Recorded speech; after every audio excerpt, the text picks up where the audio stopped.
odam kelasiga ol. Ha, nima qara.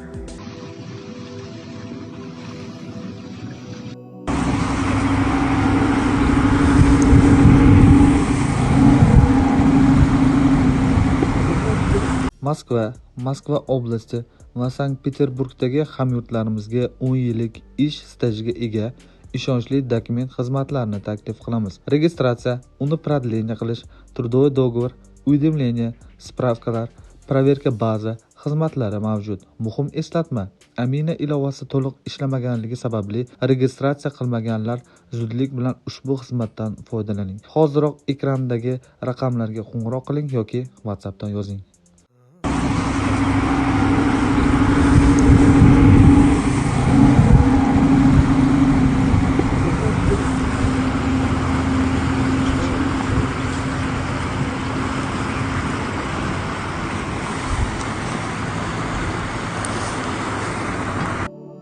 Yetken masayı falan bunu bir yaka.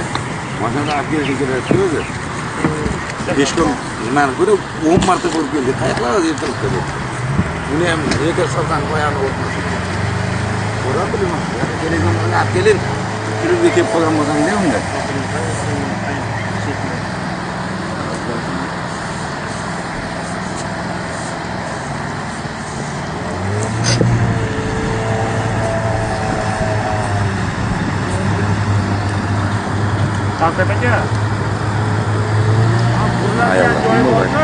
Pul yuborishda kechasimi, kunduzimi, endi buni farqi yo'q. Endi kechasi soat 2 da ham, yakshanba kuni ham uyingizga pul yuborishingiz mumkin.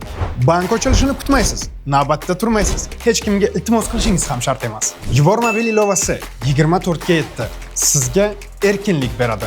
Istalgan vaqtda, istalgan joyda bir necha soniyalarda pul yuboring. Siz ishlayotganingizda ham, dam olayotganingizda ham, kechasimi, kunduzimi farqi yo'q. Pulingiz uydagilaringizga bir zumda yetib boradi. Endi pul jo'natish har doim siz xohlagan paytda. Yubor qulay, xavfsiz va ishonchli ilovadir. Assalomu alaykum hurmatli vatandoshlar. Mana bugun 29-ga do'konda izlayapmiz. Afsus yo'q. Hatto yoshim 65-60 ga kirdim.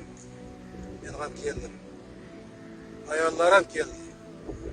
Butun bir mahalladan 50-60 ta odam tashladik. Shu Chinozgacha bo'lib afsus iloji yo'q. Yordam beringlar. Mana 29-kun murojaat qilyapmiz. Yozma murojaat qildik. Ijtimoiy tarmoqlarga murojaat qildik. Nega bizga hech kim yordam bermaydi? Davlat eshitmayaptimi bizni? Nega bizning gaplarimiz ijtimoiy tarmoqlarda, hatto arizamiz ham prezidentga, bosh vazirga yetib bormaydi? Shunchalik xor qilasizlar bu insonni. Yordam beringlar mutasaddilar. Bir kelib ko'ring mana bu daryoni suvini. Iloji borki to'xtatib berishni. Shunchalik ojizmizmi? Hech bo'lmasa yurganlar rahmini yeyinglar. Shunchalik ham bo'ladimi? Yordam beringlar mutasaddilar. Tamam bo'ldik biz charchab hammamiz. Ya shuni kutyapmi kimdir? Agar boshqa joy bo'lsa, boshqa joydan izlaylik. Aytinglar bizga. Yordam bersin. Nega hamma jim? Hamma yoq jimjit. Nega biz chiqolmaymiz prezidentga? Nega bosh vazirga chiqolmaymiz? İnsanning qadri shunchalik bo'ldimi?